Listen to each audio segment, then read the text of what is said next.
Join us in the room here, Chad Jensen, Zack What's up? Kelberman, coming to you live with a fresh episode of the Huddle Up podcast, simulcasting here on YouTube. Welcome in, everybody. It is the Huddle Up podcast, and it's presented, as always, by Mile High Huddle. It is powered by Overtime Media, and this, as you can see behind me here, is the Vivid Seats studio. With me, as always, as you can see, my partner in crime, you know him, you love him, as the lead NFL writer for Heavy.com. He is Zack Kelberman. Zack, how you doing, my brother? I'm good. It's exciting to do another one of these live pods and interact with Broncos country some more. We have some great questions that I see on YouTube waiting for us. So I'm excited to see what kind of interaction we can have tonight and crank out another great pod. Absolutely. It's going to be a great conversation as we go on here. 1 minute in, people are joining the room. Blicky, get the stiffy. That's a very interesting handle you got there, buddy, on YouTube.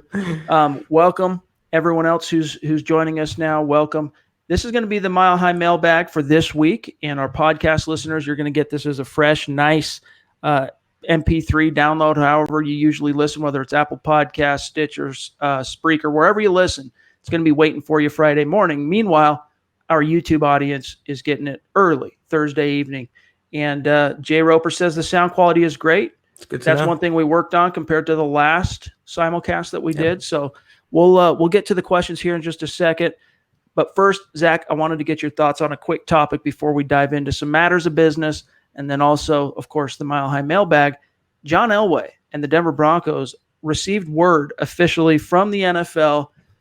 My bad, guys. Yep, the refs got that roughing the passer call on Bradley Chubb dead wrong. Your thoughts?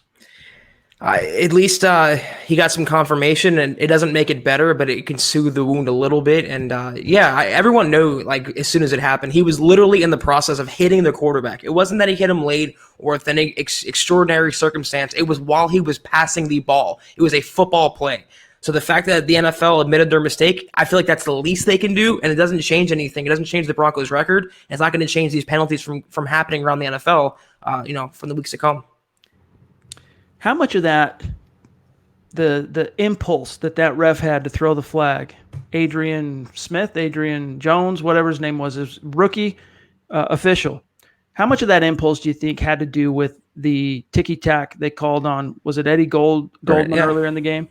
And just kind of that psychological urge to even the scales.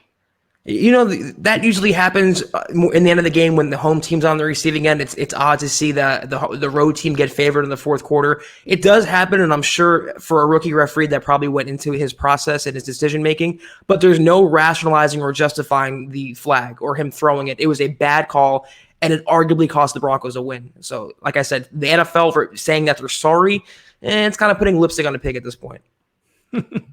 Indeed. And really, there's nothing that can be done about it now. The game's in the books. It was really interesting talking to Bill Huber yesterday, the Packers beat writer that we had on the show. He said that the Packers are basically viewing the Broncos as a 1-1 team. I mean, they should have won that game. That game was, I don't want to quite go so far as to say stolen from them, but they're being viewed as a 1-1 team who beat a very competitive Chicago Bears team, so to speak. Obviously in the standings, still 0-2, but this Broncos team heading into week 3, Zack, we're going to get to the questions here in just a minute. Heading into week 3, though, what do you think the emotional state is of this team? Are they, do you think, in a mode where they're just chomping at the bit to get back out on that grass, prove themselves, break the ice, get that first win, prove doubters wrong, knowing they're going in, 7.5 point spread, whatever it is, and really try and remind the NFL that, hey, dude, there's a new sheriff in town. There's a new team. There's a new organization, basically. The Vance Joseph era is behind us. Don't sleep on us anymore. We're going to shut down Aaron Rodgers. I would hope that's the mindset. And if anything that we heard from Vic Fangio this offseason, that's the kind of culture that he's instilled and the attitude he's instilled. But for the first couple of weeks, I haven't seen that killer instinct. I haven't seen that us against the world mentality. I haven't seen it come together. So until they prove me wrong, I'm going to keep thinking that they're this sub-average team who's going to lose in Green Bay to a better opponent who's playing good defense and has a Hall of Fame quarterback. I would hope if the Broncos were any sort of professional that they would want to come out and score this upset and save their season. They fall to 0-3. They can kiss the playoffs goodbye, as unlikely as it seems now. They have to win this game. And if they have any sort of guts, any sort of fortitude, they will come out and make a statement on Sunday. At least try to. Play your best ball and put your best foot forward. A reminder to everybody listening, watching right now on YouTube, this is something that we're going to be doing twice a week. The gut reaction immediately following each and every game, we're going to simulcast on YouTube. And then the mailbag each and every week, we're going to simulcast on YouTube. And it's always going to be, at least the mailbag's always going to be Thursday night, 6 p.m. Mountain, 8 p.m. Eastern. As far as the gut reaction, that one's always going to be a little bit more fluid because it depends on what time the game starts and what time the game ends. So just always have it in the back of your minds as our YouTube audience that when the game is over, somewhere within that first 30 minutes, you're going to have a gut reaction. Zach and Chad jumping on and dropping some knowledge. But we're going to get to the mailbag here in just a second. I want to remind everybody quickly, make sure you're following the show on Twitter. Super easy to do. Open up the app, find it on your browser, whatever, at Huddle Up Pod. That's how you keep your finger on the pulse of what's happening with the show in real time. YouTube, you guys keep doing what you're doing. It's phenomenal. Just a reminder to those of you who listen but don't subscribe, click that subscribe button. And a reminder also to everybody, if you want to get in on the drawing, we're giving away some more swag for the random reviewer on Apple Podcasts. Get your creative review and a 5-star rating. And if you like what you hear on Apple Podcasts, and then October 1st, or the first podcast in October, we will announce the winner or winners. Last month we gave away 2. So stuff's coming down the pike, guys, and we want you to participate in that. All right, Zach, it is that time of the week where we take a peek inside the Mile High Mailbag. We are, of course, Broncos Country's football priest, and each and every week we're here to offer you the absolution and the answers to your burning Broncos questions. And we know we've got a bunch of live questions here waiting for us, but we got to honor the dudes and the people who got their questions in on the community tab early. So let's grab these 5 questions, Zach, and then we'll jump to the live questions that we're getting here. This one comes from Sin G. He says, "What up, guys? My question is this. When do you think Royce Freeman will be the RB1? I love Lindsey. He's a game changer, but I think this system suits Freeman more. He looked good. He should be getting the bulk of the carries." Your thoughts, Zach? I said this on the last pod. He does seem to take to this scheme better with Scangarello running more inside runs and kind of power, zone runs inside. And he's performed better, I say, pound for pound. He's looked better than Phillip Lindsay has. Some of that is game flow. Some of that is being in a new offense. I wouldn't say Freeman's going to be the RB1. I really wouldn't put a title out there for these running backs. It's a true committee approach. It's a timeshare, and they're going to use them as they see fit based on opponent, based on down, based on distance, and based on the quarter of play. The title doesn't matter. As long as they have 2 good running backs in that backfield, that's all you can ask for. I'll concur with the question that so far, Royce Freeman has seemed to be a more natural fit to what Rich Scangarello is trying to run here. But I will say this, we haven't really seen as much zone blocking in this scheme yet as I expected. And as what we saw in training camp, what we saw in the preseason, they've been mostly the Broncos running power-based schemes in terms of the blocking. There are some exceptions, but I think the further along we get into the season and once they get Andy Janovich back, you're going to see much more of a focus on the zone blocking. And this would be a great opponent, by the way, the Green Bay Packers, to employ that. But the problem is, Zach, you got Andy Janovich is back at practice. He's limited on Wednesday. He's limited on Thursday.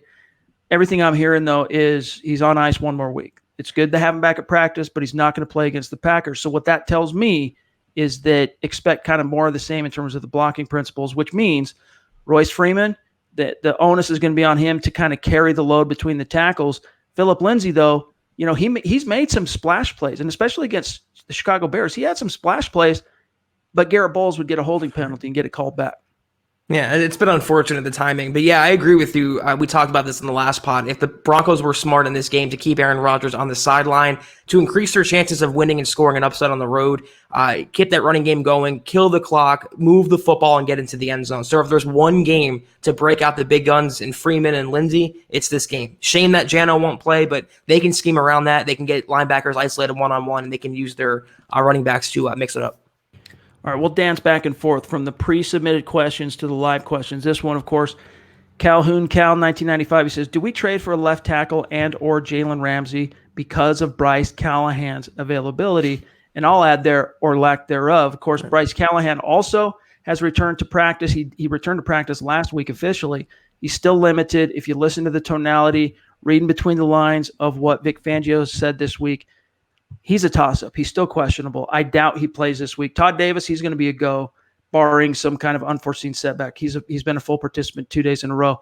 Callahan, though, you need him against Aaron Rodgers. That's the bummer. He's very experienced, played 4 years, twice a year against Aaron Rodgers. I don't see the Denver Broncos moving any kind of mountain to get Jalen Ramsey. I think this is the game, though, Zach, where this is kind of the last straw or the last opportunity for Garrett Bolles to prove himself. If he goes out and face palms, costs the team significantly. And I'm guessing the message to him right now is, look, Garrett, we're behind you. We believe in you. You're our first-round pick. And all that, that all goes without saying. But the next game, you have more than one penalty on you, we got to pull you. Just so you know, fair and square. If you don't take this coaching, if you don't understand what you're doing wrong and work to fix it and translate that to the field, we have to sit you. I'm with you on both counts. This is the last chance. It's already a make-or-break season, but this is a make-or-break game and a make-or-break season. I don't know that they would get Trent Williams or trade for him, but they would probably pick up someone or at least explore the market because they cannot continue trotting Garrett Bolles out there. And even Elway said, even Emmanuel Sanders said, it's literally single-handedly hurting the team. That's not going to happen any longer if he keeps continuing the penalties. Jalen Ramsey, the Broncos aren't a Jalen Ramsey away from competing like they were in a Minka Fitzpatrick away from competing. They've invested enough in this secondary this offseason, and they have to live with their investments now. Getting Callahan back will help. Shame if he doesn't play this week at full go, but once he gets back to full health, the secondary should look pretty good. I think, though, that at this stage, the Broncos did free up some money with the Joe Flacco restructure. If Garrett Bolles completely falls flat on his face again and costs the team another W or contributes significantly to the team losing again, I think the Broncos are going to be more inclined to explore whatever it might take to get Trent Williams off the Redskins. I'm not saying that's what they're going to do. I'm saying they're going to be more inclined. I think this is kind of the last opportunity for him. Everyone's been talking to him. Now's the time. Let's see if he can turn the ship around. All right, next question here comes from Clyde Triplett. He says, I was mad at the Broncos for what they did to Tebow. Then NFL Neilheads did not help, but Mr. Man, oh man, Clyde, I'm trying the syntax and the grammar here. I can't follow you, brother. I got to skip you on this one, okay? Apologies, buddy. Here's one from Kissing Fish Fry. Kissing Fish Fry. I don't know how you pronounce that. What is the bare minimum that Denver needs to do to make a statement this Sunday? Ooh, this is a good question. Even playing great and losing puts them at 0-3. Are they in any kind of position to lose and still catch the attention of other teams? Zach, let me start this one off. The statement Denver needs to make, and the best way to make it is by winning. And that reminds, because you go in and you beat a Packers team in which you are 7.5-point dogs in their own house, undefeated. That's a statement, Zach. That in and of itself, and I don't care how you do it. You don't need to hold Aaron Rodgers to 77 yards passing again like you did back in 2015 and, make him look incompetent. I don't care how you do it. You just got to grind out a win, Zach. That right there is not only a statement to the outside league, it's a statement to the fans. It's a statement to the local media. Look, we're still here. We're grinding. This season isn't over. We're still finding our groove, and we're back. The biggest statement they can make is winning. Winning cures all in the NFL, and it would put the Broncos right back on the NFL map. It would put the Broncos right back in contention in a still young season. That being said, though, a statement is subjective. To me, if they played really, really, really well and ended up losing, I wouldn't really care so much. If they outdueled Aaron Rodgers, if Flacco threw for more yards than Aaron Rodgers, if their defense held Aaron Rodgers pointless but still lost, if they just held him to field goals, they can make a statement by going in there and at least going toe-to-toe with Aaron Rodgers, going toe-to-toe with a potential playoff contender. Winning, biggest statement. A smaller statement, though, out-dueling him or coming very close. Is it a must-win? You hinted at this on our conversation with Bill yesterday. Do you believe this is a must-win? Because, frankly, for me, I think it's on the verge of a snowball effect if they don't stick their finger in the dike, stop the bleeding, stop the flood of losing. If they don't end this 6-game losing streak, now, I'm afraid it could snowball like we've seen it in years past under Vance Joseph. And sometimes even the best coaches in the world, if a locker room checks out on you, and loses that focus, loses that belief, you just never know where that's going to go. You never know what it's going to take to get it back on track. So is this a must win in Lambeau week 3? If the Broncos fancy themselves a playoff contender, it is. They can't go 0-3 and expect to compete. Historically, their percentage is extremely low. It's not going to happen. If they think they're legit contenders and they're truly all in on Joe Flacco, even after 0-2, this is a must-win game. If they want to have any sort of respectability within the league, they have to win this game and stop the slide. You brought up a great point, Chad. Saw it the last couple years. Losing streaks, no matter who the culprit is, no matter what the circumstance is, they sink a team. It takes the whole heart and soul out of a team. And a new coach like Vic Fangio, he's not going anywhere. He's a rookie. He has a honeymoon, but that's not the foot he wants to get off on, is already losing the locker room and having turmoil, 3 weeks in. All right, here's one from Jay Roper. Is this team cursed? Why is there a lingering effect of the past coaching staff and just offense being lackluster? The Broncos have this theme of, well, I can't describe it, since the last 3-4 years. Is this team cursed? No. Mm-hmm. The biggest issue, again, is the messaging from the front office to the fans, to the media, which is John Elway, he would have been wise after the failed Vance Joseph. He would have been wise to do this after Gary Kubiak stepped down. But especially after Vance Joseph, that failed after 2 years, as he hired Vic Fangio, he would have been wise, even acquiring Joe Flacco the way they did shortly thereafter. Elway would have been wise to stand up at the podium and say, look, you guys, I hate using this word, as he said before, because it feels like a cop-out, but we are having to rebuild the team post-Super Bowl 50 with a new coaching staff, a new quarterback, where we might not necessarily be starting from square one like a lot of teams have to when they rebuild, but this is a rebuild. I'm saying this because we need to mitigate some of the expectations in the fan base. We're not necessarily expecting a Super Bowl berth. We're not necessarily expecting a playoff berth in 2019. And Zach, if they would have done that, if the Broncos would have, even if that's not obviously the exact verbiage they use presenting this, if they would have got out in front of this and helped the fans understand, mitigate those expectations a little bit, people right now wouldn't be as close to the edge as they are, because as he says here, Jay, is this team cursed? That's the feeling fans have, because you've got the mouthpiece of the team, John Elway, and the face of the team, and the all-timer for the Broncos out there basically making it sound like, we're here to compete. We think we're in there with the Chiefs. We're in there with the Chargers in the AFC West. You start 0-2, and all of a sudden everybody looks ridiculous.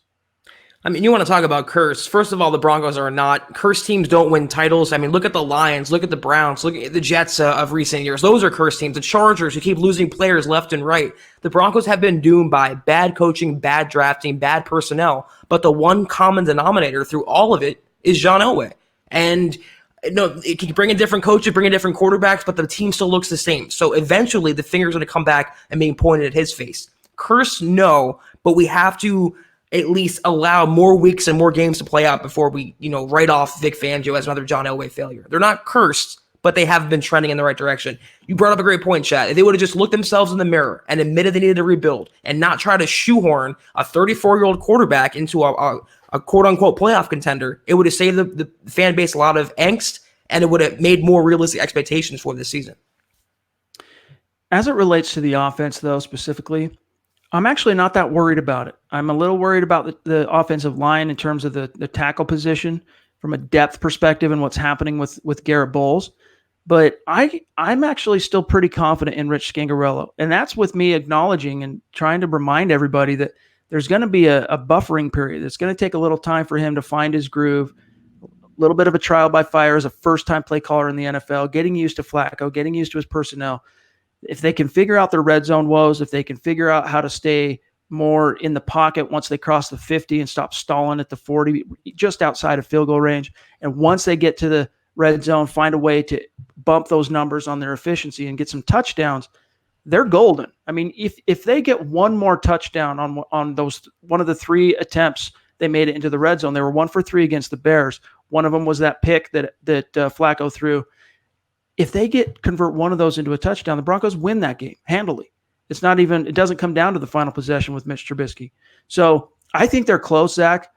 It still might take another game or two to iron out the kinks, but one of the things that's kind of sneaky helping them, it's kind of a low-key thing here, is the Raiders might not be a defense talent-wise on caliber with the Bears, but they came out and played with an energy akin to the Bears. Then you get the Bears, who are one of the best defenses, if not the best defense in the league. It's not getting any easier in week 3, but what I like is the Broncos are already battle-tested as an offense, And I think that's going to help him going into Green Bay and playing a very stingy defense coordinated by Mike Pettin. Hey, I don't really like looking at what ifs because, it doesn't really do anything on the scoreboard or translate ever. But I will say that, and we've been saying all offseason, the pieces are there. The ingredients are there. And the whole recipe might need more time to come together and bake thoroughly. But once it does, it can happen in week 3, week 7, week 8, whatever. But once it does, this offense has the potential to be good. If they just stop committing self-inflicting mistakes, stop score points in the red zone, stop settling for field goals, have consistent play calling, you can have a top 15 offense there and combine it with what the defense could be on paper once Chubb and Miller get going. That's why, they had sneaky dark horse playoff potential, but not like this. They completely have to turn around the whole operation, offense and defense. But if the stars come together, then yeah, you can have an 8-9 win team. But that's a long ways away, in my opinion. All right, let's grab this question here from Eclipse Stormborn. Got his question in early, and it's kind of taking us on a different tact here. He says, I have a different kind of question today. I recently heard that in honor of the 100th season, the NFL will be inducting 100 players, coaches, owners, etc. into the Hall of Fame. If this is true, Easy Math says that at least 3 per team. So, by the way, I don't know. I have not heard that, Zach. I don't know about you. But so for fun, which Broncos do you think would get in? And if you had the vote, what 3 would you see inducted? He says, for me, it would be Steve Atwater, Randy Gradishar, and Jason Elam. Thanks, and peace from Philly. For me, the 3 would probably be Steve Atwater right up there at the top, Gradishar, and I'm throwing in Carl Mecklenburg as well. But just distant, right behind them are the likes of Louis Wright, Simon Fletcher, even though, if I'm not mistaken, he's not even in the Ring of Fame yet. Some of these guys are deserving, and there's even a couple other guys from the 90s Super Bowl squads that, could deserve another look outside of Steve Atwater. Jason Elam, I get what you're saying there, Eclipse, because he was such a sustained success and just automatic for the Broncos for so many years. But that would be my 3, probably Steve Atwater, Gradishar, and then Mecklenburg. Zach? Yeah, you nailed it. I was going to throw out as a dark horse maybe Rod Smith, but yeah, I definitely agree with Atwater for sure. Gradishar and Mecklenburg. Yeah, definitely agree with you. Dude, Rod Smith, undrafted, over 10,000 yards receiving, 2-time world champion, multiple Pro Bowl selections. Hell of a career. He's up there too. So I don't know. Maybe I would put him in over Mecklenburg, even though Mecklenburg was on some really good Broncos teams that just couldn't finish in the Super Bowl. He played every position for the Broncos in the front 7. Phenomenal player that is continually underrated. All right, let's jump down here. Let's see what else we got here today. Let's see. Sheldon, what are we going to do if Emmanuel Sanders leaves next year? Well, first of all, start coming to terms with the fact that that's probable, not guaranteed. But, yeah, I mean, it's a concern. He's basically been the spark plug for Denver through 2 games, right? He's the only guy to score a touchdown so far for the Broncos in consecutive games. I think what the Broncos will do if Sanders leaves next year and they don't maybe find a way to keep him around short term is you're hoping Cortland Sutton really takes a massive leap and becomes a game-changing type of threat. He's threatening, and even Vic Fangio has called him an ascending player, and I agree that he is ascending. He has looked really good in both these first 2 games. But he needs to take that next step where, you see it with receivers. When they turn that corner, the truly elite receivers, Zach, they take over a game. And we saw hints of that in week 1. He was great in the second half, Cortland Sutton, but we need to see him just make a statement, plant his flag, take over a game. And then I would feel a lot better about the prospect of Sanders, hitting free agency next year. I kind of lump Sanders and Chris Harris Jr. in the same boat. They're playing one last year in Denver. They're kind of mercenaries helping this team hopefully win more games. And if not, I think they're both gone. Sanders, to me, he'll have a rebound-ish type season. He'll look better coming off that Achilles. And I think all he's trying to do is rehab his value. Hit the open market, hopefully stay healthy and try to cash in there. But yeah, they drafted Cortland Sutton, they drafted Hamilton, they have Juwan Winfrey, and they have Noah Fant, who they used a first-round pick on, and he's probably going to start coming into his own next year, hopefully, so that can kind of offset the loss of Sanders. They have a lot of young talent, Freeman, Lindsey. This offense should be fine. Hopefully a little more stable under quarterback, a little more exciting under quarterback, and you'll move forward without Sanders just fine. All right, last pre-submitted question comes from D. Brown. He says, what do you expect from the pass rush on Sunday? Zach, my opinion on this is that the law of averages is a thing. And it's been a freaky, fluky thing that under Vic Fangio, whose defense led the league in sacks last year, I remind everybody that Vaughn and Chubb have been held without a sack in consecutive games. The law of averages is on their side. There's also the emotion and the emphasis, I think, in the coaching staff that it's kind of embarrassing that you've got these two phenomenal weapons on the edge. And from a schematic perspective, I understand situations have dictated and really neutered what the pass rush has been able to do on third down. But the coaching staff has to be a little bit embarrassed or at least cognizant, Zach, of this. I think there's going to be a bigger emphasis. Aaron Rodgers holds onto the ball a little bit longer. I think the Packers are going to try and duplicate that model we've seen the first two teams do of getting the ball out quick. If Fangio can adjust there, he's a guy who likes holding onto the ball. Von Miller traditionally has had really big games against Aaron Rodgers, and I think that I'm of the opinion, Zach, that continues. I think you're going to see the Broncos break the ice finally. Yeah, I'm with you. I think one or both are going to get sacks this week. It might not be a 3-4 sack game, but I do agree they're going to get off the schneid. And Vic Fangio, not only he has to be aware, and he should be embarrassed. It's a reflection of his coaching that a future Hall of Fame player in Von Miller is now sackless through 2 games when he was even thriving under Vance Joseph. I'm with you, though. It's just a weird 2-game outlier. It's not a sign of things to come. They will get back on the stat sheet this weekend, and some of those concerns will start to dissipate. All right, next question here. Let me find one. We got, let's grab JL Avenger. He's always got a good question. Our friend down in Costa Rica. Hi, guys. Greetings from paradise. Can it be that Garrett Bolles can learn from Coach Munchak to tackle well? I'm not sure what you meant. Maybe play tackle, because that's what he's been doing, is tackling well, and that's what's costing him. And who do you think comes from IR this season? Let's do that in reverse, Zach. Knowing who's on IR now, we don't have a crystal ball, can't, see the future of who might also end up on IR. Of who we know is on IR now, who do you think comes back? I think Theo Riddick comes back because they haven't used Devontae Booker at all, and he's going to be healthy, and he was going to be an integral part of the offense. And now that reportedly Drew Lock is ahead of schedule or throwing now and is shedding that hard thumb brace, I think he comes back if, and this is the only condition, something you talked about a lot, Chad, if the Broncos are massively struggling in a few weeks with Joe Flacco or they suffer an injury, throw him out there if he's healthy and see what they can do. But I don't think Butt comes back. That's just my personal opinion. They'll leave him there. They'll leave him on ice, and hopefully he'll get better for next year. So if among the two, I think it's Lock and Riddick. Yeah, I don't disagree. And, the whole thing with Mike Munchak and Garrett Bolles, obviously – the Broncos brought in Mike Munchak because they liked him as a candidate for head coach.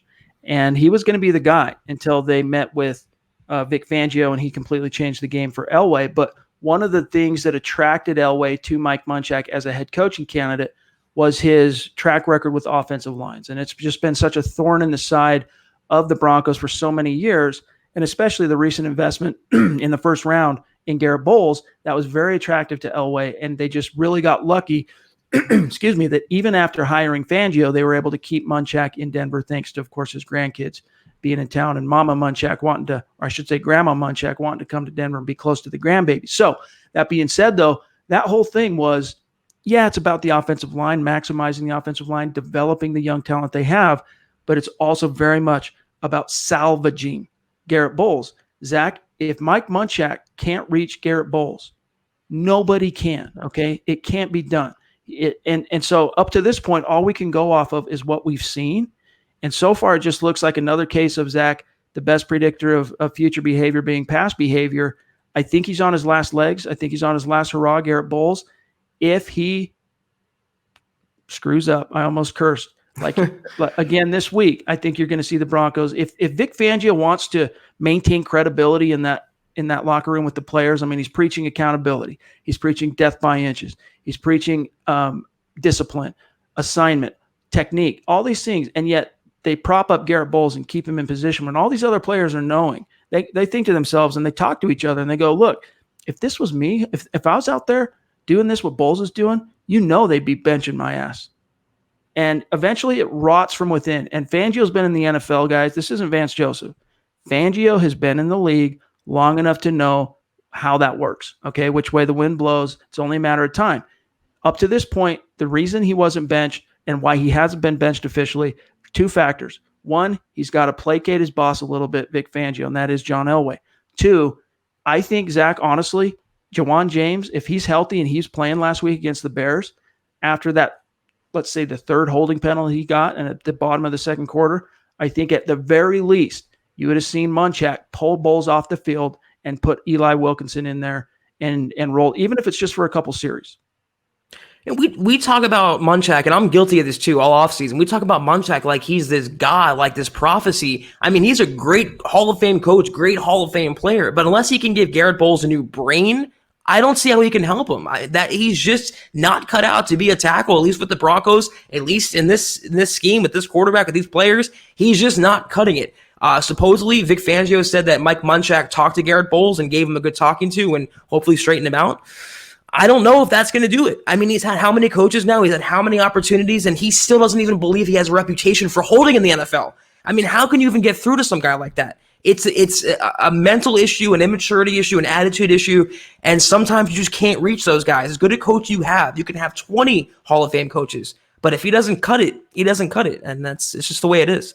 I honestly, when he stands up there, we've heard Fangio say it, we heard Elway say it in his Elway Access. He needs to we heard Sanders say it. He needs to understand that he's doing it wrong. I don't think he can understand it, Zach. And he doesn't see it.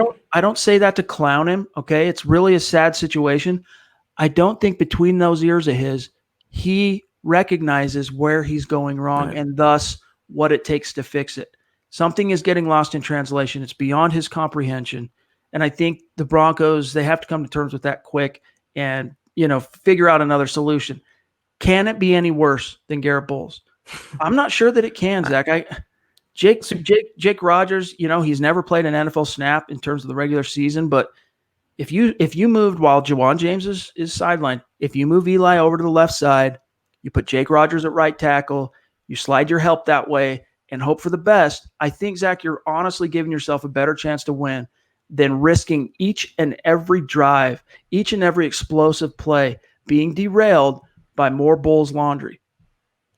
Unless you bring back the ghost of Menelik Watson, you're not going to get worse than Garrett Bolles to tackle. You literally can't play worse than having 5 holding penalties, and in training camp, he was self-sacking Joe Flacco. Your left tackle is sacking your quarterback. He cannot look worse, and then the relief that floods over his face when he's not called for a penalty, and then he gets up there and just as defiant, and like you said, Chad, the lack of social awareness. I'm not a psychologist, but it just seems like he doesn't have any social cues. It's lost on him, and if he had a little more intuition, maybe he wouldn't be in this situation. All right, this one comes from Juice. Minimizing expectations to this fan base is damn near an impossibility. Definitely not worried about Elway. We've still done better than most organizations have for decades. Here's the thing, Juice. When you say you're not worried about Elway, I get what you're saying. I mean, he's very accomplished as a GM. My concern continues to be this win now delusion. Okay. Yeah. It's one thing to put your chips in once the team hits the field in September. Look, guys, we're here to win games and we're going to fight our asses off, do everything we can to win games now. But at the same time, you're making roster decisions that are, you want to win now, but are also reckoning and hedging against and for the future. For example, Drew Lock, he's throwing next week again. He's going to begin throwing next week. John Elway put him on IR. He could possibly be available next week if this was a normal game. Let's pretend he was the starter, okay? And Joe Flacco never even came to Denver. He was the guy. He could be potentially, we don't know this for sure, but he could be in a position where he could be contributing next week. If something were to happen to Flacco next week or this week, you're missing out on the opportunity to have Drew Lock available because you're thinking, oh, I need to win now and I need that roster spot, so I'm going to put him on IR. Maybe we'll bring him back. Meanwhile, he's losing the opportunity to improve because he can't practice. If you're on IR, you can't even go out on the field and go through walkthrough or mental reps. So this type of mentality, though, that's the biggest thing, Zach, is that if Elway would just, I think, be more I like the way you presented it earlier, more honest with himself, look in the mirror, realize, yes, the NFL is about winning. Winning now is important, but so is winning from now on, which Elway's used that verbiage before, and it's come off very cliche, and we all know it's cliche. He's more focused on the now. He's sacrificing the future. If he could somehow flip that paradigm, it would make a world of difference to this team. It wouldn't. He's caught in that purgatory. The Broncos have no identity because of John Elway. They have a new coaching staff, and usually you don't bring in a 34-year-old quarterback and then declare him your franchise guy when you have a new coaching staff. This is the time they should have rebuilt. It was a perfect opportunity. Failed with Vance Joseph. You knew Elway was going to have more time with his next head coach. You drafted Drew Lock. You have a young quarterback. Go through the ups and downs. I mean, look at the Browns. I hate to use them because they haven't looked great. But if you rebuild the right way, if you take your time and you're honest with yourself and you look yourself in the mirror, it could serve you well in the future. And Elway just does not want to see the future, and he just wants to keep kicking the can down the road for the short term. And that ultimately, if they don't keep winning or start winning, is going to be the demise of John Elway down the road. He has to set up for the future, and all he's done for the past 3-4 years, set up for 2016, 17, 18, 19. It's never for 2020 and beyond. If he would have done that, like you said, Chad, I don't think the Broncos fans would have taken this 0-2 start so badly. All right, here's one from Elias G303. Do you think our defense will finish in the top 10? Now, obviously, as we know, we don't necessarily need to go through the statistics right now, Zach. They're not a top 10 defense statistically through 2 weeks, okay? But by the time this thing's all said and done, do you see this defense finishing in the top 10 statistically? That's so hard to tell after the first couple of weeks with the way they looked. Top 10 in total yards. I can definitely see it with the secondary they have, and once those pieces come back together, they can clamp down against the pass. And when Todd Davis comes back, it should help them against the run. But it's one of those things where I'll believe it when I see it. I mean, I was preaching this Fangio defense all offseason. I gave them all these expectations, 20 sacks apiece and this and that, and they're kind of proving me wrong right now. They have the potential, and I think in certain areas they will finish the season top 10, and certain areas they won't. It's going to be a lot of give and take this season. All right, guys, I want you to look at this. The Denver Broncos, as you can see here, and by the way, can you guys see that? Let me know if you can. But I'm okay. So if you can see it, they can see it. This is the release that we get sent to us each and every week by the Denver Broncos PR department. You can see here the green means NFL top 10, red means NFL bottom 10. Now let's scroll on down here to the defense, okay? The Denver Broncos, they're ranked in the top 10 right now in 3 categories, and one of them is a complete outlier that means nothing. The first is in net yards given up per game, they're literally ranked 10th. They're giving up 315 yards per game. That's pretty stingy, okay? In today's NFL, if you're only allowing 315 yards per game total, that's good. I mean, and especially for a team that's lost their first 2 games, that speaks to a defense that is, while it's still figuring itself out, can still produce. The other one here you see is as a passing defense, they're ranked 4th.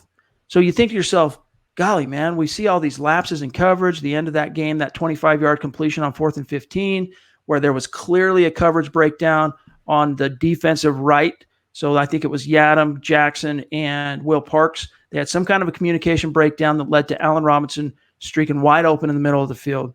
But still, Zach, this team is ranked 4th in the NFL. They're giving up less than 200 yards passing per game. And then this third one here, fumble recoveries, big deal. They haven't recovered any yet.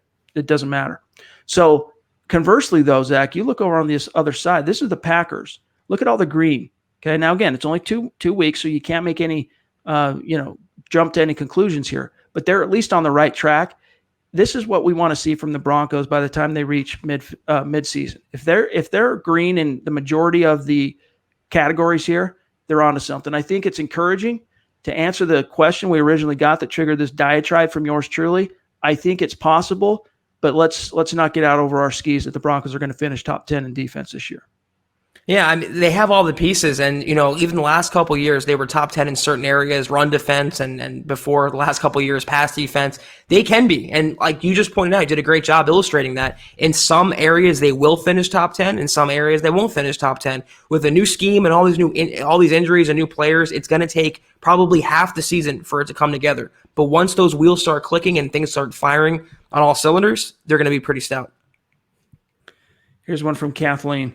I hate to tell you, Zach and Chad, but not one neurosurgeon has developed a new type of surgery to remove a person's old brain and replace the old one with the new brain. Of course, speaking to the issue with Garrett Bolles. Bolles is SOL.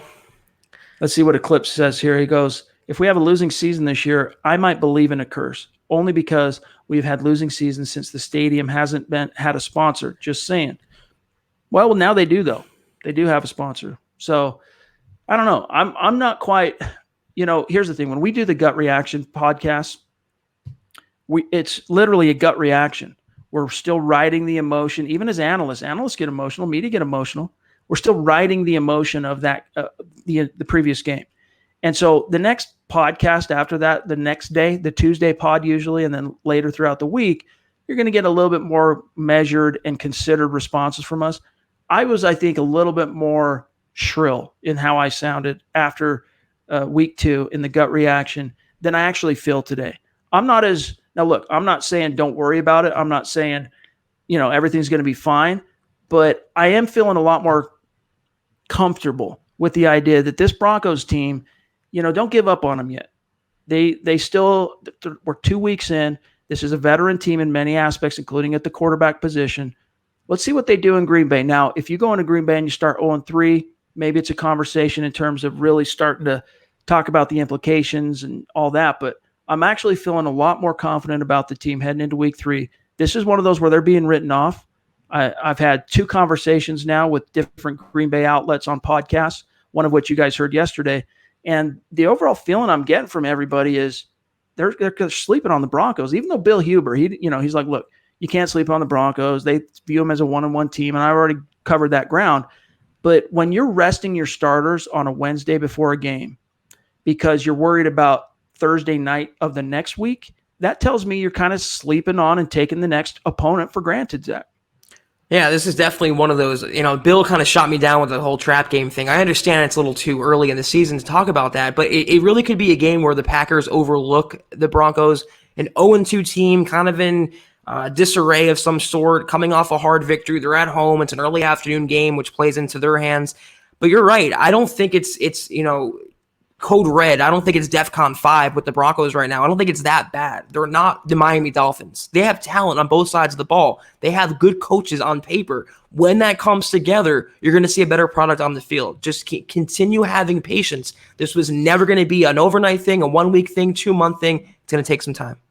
Holy Diver says, our defense is bad because our scheme is bad. A total letdown. Here's the thing. I understand why you're let down. You have every right to be let down, especially after all the noise even Zach and I made about Vic Fangio and the defensive wizard and, the Godfather and all this stuff. And his proof has always been in the pudding, and all the defensive places he's been. It doesn't necessarily always happen overnight, but he even said himself that coming to Denver, this is the most talent or the best or highest level of talent he's had starting out in an NFL stop as a play caller. And yet you see him start out 0-2, and you see the defense struggle to get a sack, even hit the quarterback in week 1, no takeaways. You are perfectly and well within your rights to be extremely disappointed. But one thing you got to keep in mind is Fangio is adjusting as well. Still calling. He'll if you listen to him at the podium, he says, look, calling plays from the sideline, it's not a thing. Stop talking about it. It's not a problem. I've already adjusted. But Zach, Ed Donatel, the actual defensive coordinator, he doesn't call plays on Sunday, but we kind of expected him to be up in the box and be the eye in the sky for Fangio as he's calling plays. He hasn't, though. He's actually been on the sideline both games. I still think that has a little something to do with Fangio not yet quite finding his groove, being a little bit slower than he usually is to make adjustments in game, and just some of the struggles.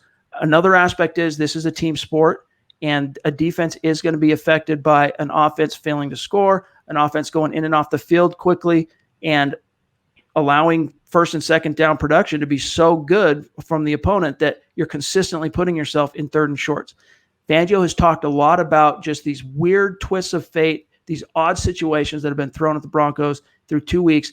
He views them as outliers. He's nowhere ready to, scream and say, we got a problem here. He sees them as outliers. And because of his track record, I understand the Broncos' track record recently is bad. I get that. But Fangio's track record is not. And because of that, I'm willing to give him the benefit of the doubt for a while yet, Zach.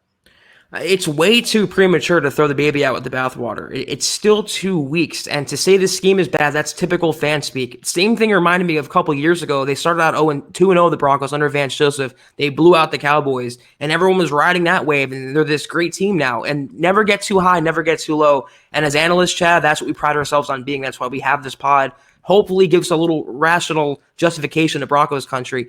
The scheme isn't bad. They're tinkering with it. They're finding out what works and getting rid of what doesn't. It's going to take longer than 2 weeks. But once it comes together, we said it until we're blue in the face, or red in my case. Once it comes together, it's going to look pretty good.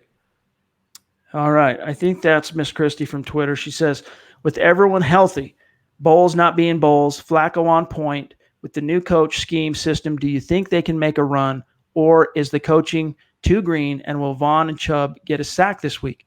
I do, Christy. I still think it's within the realm of possible, maybe not the realm of probable, because we know statistically and through odds what it means when a team starts 0-2 in terms of the playoffs.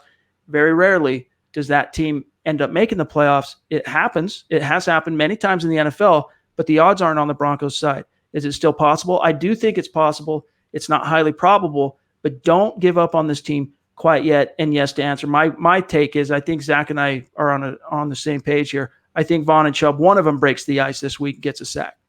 Yeah, Christy, like you said, if everyone's healthy, if Bolles stops committing penalties, if they play clean, good football, they can win a lot of games this season. They can make a run in the playoffs. It's just all about subjective and all about what your expectations are for Denver. If you think Flacco can be the one to get him back to the playoffs, I personally have reservations. But if everything comes together, they start scoring touchdowns, this is not a team you have to give up on after week 2. No team, except for maybe the Dolphins, should you throw in the towel after 2 weeks.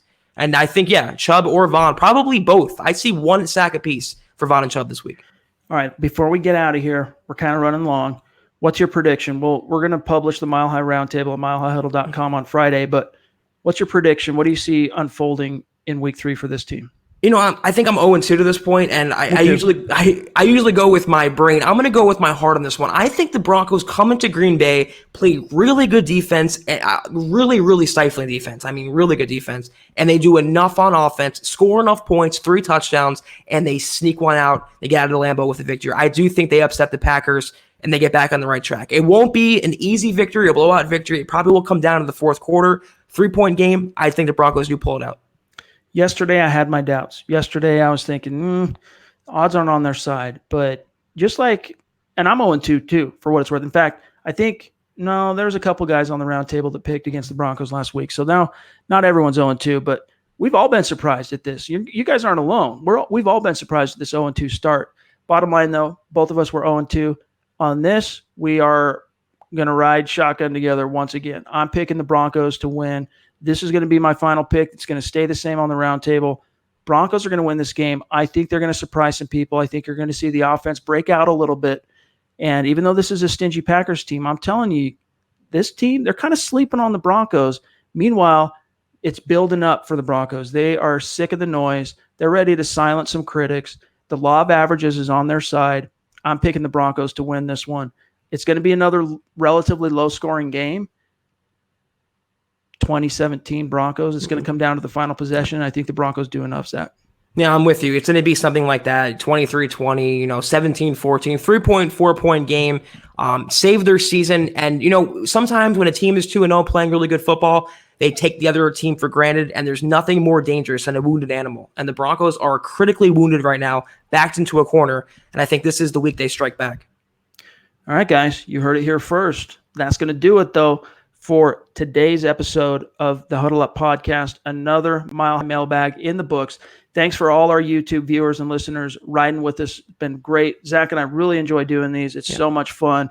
So we're going to continue to do them. We'll be back live again on YouTube on Sunday, immediately following the game. So stay tuned for that. And then also on Saturday, here's what's coming for you on the podcast. You're going to have the Scouts Eye preview from Building the Broncos. And then Dove Valley Deep Divers will have a fresh episode for you as well to wake up to on Sunday. Probably even publish that one on Saturday later in the day at some point, just so that there's some room for that to breathe, for you guys to get it under your belt in time for the game. Big thanks to everybody, but stay positive. That's our message to you. We think the Broncos can turn it around, but this is where they got to make the statement. And I think at this point, both of us feel like it's going to happen. It might not be pretty, but they're going to get it done. For Zack Kelberman, I'm Chad Jensen. We'll talk to you guys on Sunday. Thanks again for joining us on YouTube Live. Peace.